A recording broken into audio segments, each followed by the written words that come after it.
तीन बहनों की लालची भाभी। करिश्मा, रेशमा और मनीषा तीन बहनें हैं। उनका एक भाई भी है, मयंक।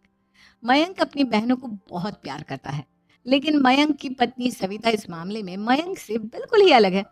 वो अपनी ननदों का जितना बुरा कर सकती है उतना बुरा करती ही रहती है और अपनी ननदों पर हुक्म भी चलाती है। करिश्मा, करिश्मा, तुमने अभी तक नाश्ता नहीं बनाया? तुम्हारे भैया को ऑफिस जाने में देर हो रही है। हाँ भाभी, बस अभी बनाती हूँ। करिश्मा, तुम ये ढीलापन छोड़ दो। कल को पराए घर जाना है। वहां अगर तुम इस तरह से काम करोगी तो लोग क्या कहेंगे कि माँ ने और भाभी ने कुछ सिखाया नहीं। और तुम्हारी दोनों बहनें कहाँ है? अब रेशमा मार्केट गई है और मनीषा सो रही है। क्या? सुबह के 8 बज रहे हैं और ये महारानी अभी भी सो रही है?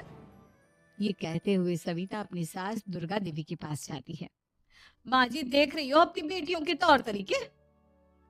क्या हुआ बहू? सुबह सुबह क्या कर दिया मेरी बेटियों ने? अरे, एक तो अभी अभी उठकर किचन में गई है, दूसरी सुबह सुबह बाहर चली गई और तीसरी अभी तक सो रही है। क्या करूं मैं इन तीनों का? मैं तो परेशान हो गई हूँ। जा जाकर उठा उसे और रेशमा से मैं बात करती हूँ। सविता सीधा मनीषा के कमरे में जाती है और उससे कहती है, महारानी, जल्दी उठो, सूरज सर पर आ गया है। भाभी थोड़ी देर और सोने दो ना, मैं रात को लेट सोई थी। वो क्या है ना, यूनिट टेस्ट चल रहे हैं। शराफत से उठती है या नहीं, या फिर पानी की भरी बाल्टी डालूं तेरे ऊपर? नहीं नहीं भाभी, मुझे बिस्तर में नहीं नहाना, उठती हूँ मैं। मनीषा जल्दी से उठकर बाथरूम में चली जाती है। सभी आराम से बैठकर नाश्ता कर रहे होते कि तभी रेशमा बाजार से हाथ में सामान लिए आ जाती है। रेशमा को देखते ही सविता उस पर बरस पड़ती है।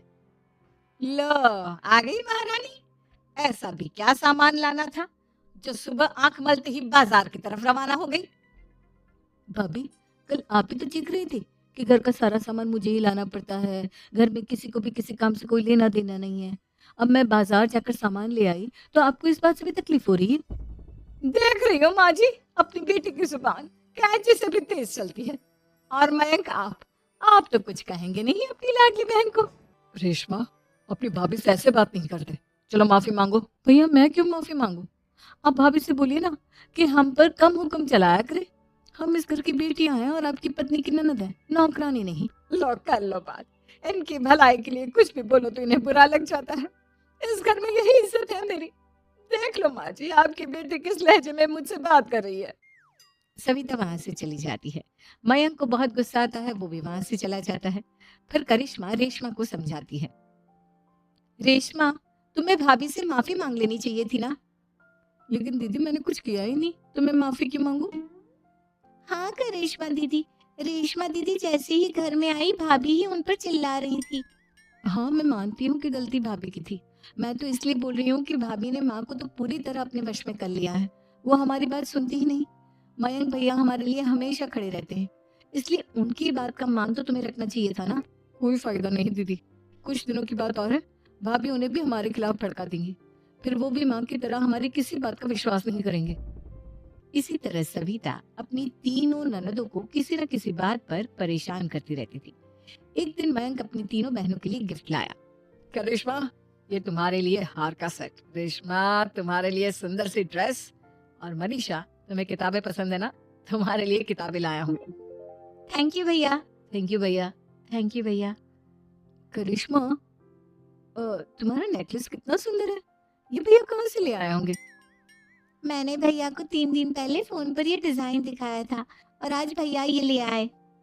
सविता तो अपनी ननदों के गिफ्ट्स देखकर जल गई और करिश्मा का नेकलेस तो उसे भी बहुत पसंद आया था। अपनी बहनों के लिए कितना अच्छा नेकलेस लेकर आए हैं, मुझे कभी कोई गिफ्ट नहीं दिया। मैं आज ही ये हार चुरा लूं। रात में सविता करिश्मा का हार चुरा लेती है और इसी तरह उसे अपनी ननदों की जो भी चीज अच्छी लगती वो उसे मांगती नहीं, बल्कि रात के अंधेरे में चुरा लेती। इसी तरह दिन बीतते गए और सविता ने मयंक के दिल में भी उसकी बहनों के लिए नफरत पैदा कर दी। एक दिन मयंक ने करिश्मा और रेशमा के लिए रिश्ता देखा और ये बात उसने घर में सबको बताई। माँ, करिश्मा और रेशमा के लिए बहुत अच्छा रिश्ता आया है। वो लोग कल इन्हें देखने आ रहे हैं। आप और सविता मिलकर सारी तैयारी कर लेना। ये सुनकर करिश्मा और रेशमा खुश हो जाती हैं, लेकिन सविता सोचती है, अगर इन दोनों बहनों की शादी हो गई तो घर और बाहर का काम कौन करेगा? मनीषा तो एक नंबर की कामचोर है, उससे तो किसी बात की उम्मीद लगाना ही बेकार है। मुझे इस शादी को रोकना होगा। अगले दिन सभी लड़के वालों के स्वागत की तैयारी करने में लगे होते हैं। तभी मयंक अपनी बहनों से आकर कहता है, तैयार हो गई तुम दोनों? देखो दोनों लड़के बहुत अच्छे हैं, मैं कोई कसर नहीं छोड़ना चाहता, इसलिए तुम उनके सामने अच्छे से बिहेव करना और अपनी भाभी से लड़ने मत लग जाना। करिश्मा, तुम वो नेकलेस पहन लो ना जो मैं तुम्हारे लिए लाया था। भैया मैं बहुत देर से वो नेकलेस ढूंढ रही हूँ लेकिन मुझे मिल ही नहीं रहा। क्या? तुमने नेकलेस खो दिया? तुम्हें पता भी है वो कितना महंगा था? तुम कोई काम ढंग से नहीं कर सकती। मयंक गुस्से में वहां से चला जाता है। थोड़ी देर बाद लड़के वाले भी आ जाते हैं। वो दोनों बहनों को पसंद कर लेते हैं और रिश्ता पक्का हो जाता है। लेकिन सविता के दिमाग में तो कुछ और ही खिचड़ी पक रही थी। वो पंडित जी के पास करिश्मा की कुंडली लेकर जाती है और उन्हें पैसे देकर करिश्मा की कुंडली बदलवा देती है। जब लड़के वालों के पास करिश्मा की कुंडली जाती है तो वो दुर्गा को फोन करते हैं। बहन जी, हमने करिश्मा की कुंडली अपने पंडित जी को दिखाई थी। आपकी बेटी की कुंडली नहीं बल्कि दोषों का पिटारा है। देखिए, मैं और मेरे पति इन सब बातों में बहुत विश्वास करते हैं, इसलिए हम आपकी बेटी से अपने बेटे की शादी नहीं करा सकते। इस तरह करिश्मा का रिश्ता टूट जाता है और सभी घर वालों को बहुत दुख होता है। अब कविता सोचती है, चलो करिश्मा का तो रिश्ता टूट गया, अब रेशमा का भी रिश्ता तोड़ना है। क्या करूं क्या करूं? अब सविता आवाज बदलकर किसी अननोन नंबर से रेशमा के होने वाले ससुराल में फोन करती है। हेलो, मैं कौन हूँ कौन नहीं ये आपके लिए जानना जरूरी नहीं। बस इतना सुन लो कि रेशमा का 2 साल से किसी के साथ अफेयर चल रहा है। बस रेशमा का रिश्ता तोड़वाने के लिए सविता का इतना कहना काफी था। अब रेशमा का भी रिश्ता टूट गया। मयंक और दुर्गा देवी ने रेशमा को खूब खरी खोटी सुनाई और उससे बार बार उस लड़के के बारे में पूछने लगी। आप दोनों मुझे क्यों परेशान कर रहे हो? अरे कोई लड़का होगा मेरी लाइफ में तो मैं बताऊंगी ना, जब कोई है ही नहीं तो कहाँ से लाऊं मैं कोई लड़का? तो तेरे होने वाले ससुराल वालों को फोन किसने किया था? हाँ मैं नहीं जानती किसने फोन किया था, मैं सच कह रही हूँ। मैं तो पहले ही कह रही थी इसकी लगाम खींच कर रखो, लेकिन मेरी सुनता ही कौन है। आप चुप रहिए भाभी, ये सब आपका ही किया धरा है। अब तीनों बहनों को विश्वास हो जाता है कि ये सब उनकी भाभी ही कर रही है। तीनों बहनें अपनी भाभी को सबक सिखाने के लिए एक वकील कर लेती है और घर में हिस्सा मांगा।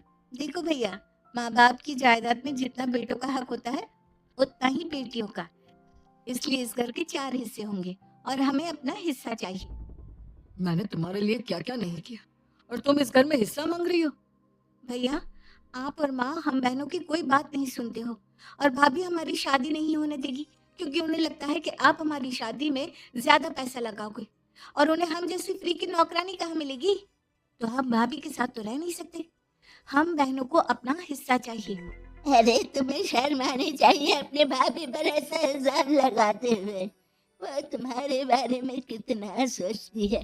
हाँ माँ, भाभी हमारे बारे में बहुत सोचती है, दिन रात बस यही सोचती रहती है कि किस तरह से अपनी तीनों ननदों को परेशान करूं और कभी मुझे पढ़ने भी नहीं देती। दोनों बहनों का रिश्ता भी तो इन्होंने ही तुड़वाया है और रात में हमारे कमरे में आकर हमारी चीजें भी चुराती हैं। इसी तरह सविता की तीनों ननदें अपनी बात पर अड़ी रही। अब कोर्ट में तारीख भी शुरू हो गई। जब सविता को लगा कि उसकी तीनों ननद इतनी आसानी से नहीं मानने वाली, तो उसने अपने पति और सास को सारी सच्चाई बता दी और अपनी तीनों ननद से माफी मांगी। मयंक और दुर्गा को भी अपनी गलती का एहसास हो गया। अब सविता खुद करिश्मा और रेशमा के लिए अच्छा रिश्ता ढूंढती